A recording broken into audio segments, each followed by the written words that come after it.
રાજ્ય સરકારના ફિક્સ પેના કર્મચારી માટે ખુશીના સમાચાર આવ્યા છે. ગુજરાત સરકારે ફિક્સ પે કર્મચારીઓને લઈને મોટી જાહેરાત કરી છે. નાણાં વિભાગે ફિક્સ પે કર્મચારીઓના ભથ્થામાં વધારો કરવાની જાહેરાત કરી છે.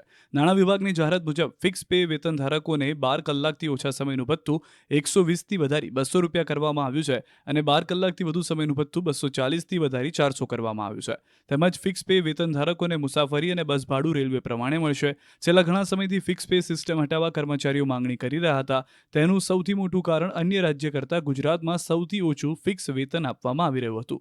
અગાઉ ગુજરાત સરકાર દ્વારા ડિસેમ્બર 2024માં રાજ્યના સરકારી કર્મચારીઓ અને પેન્શનરો માટે મોંઘવારી ભથ્થામાં 3%નો વધારો કરાયો હતો. આ વધારો 1 જુલાઈ 2024થી અમલમાં આવ્યો હતો. રાજ્ય સરકાર અને પંચાયતના લગભગ 9 લાખ કર્મચારીઓ અને પેન્શનરોને ભથ્થાના વધારાનો લાભ મળ્યો હતો.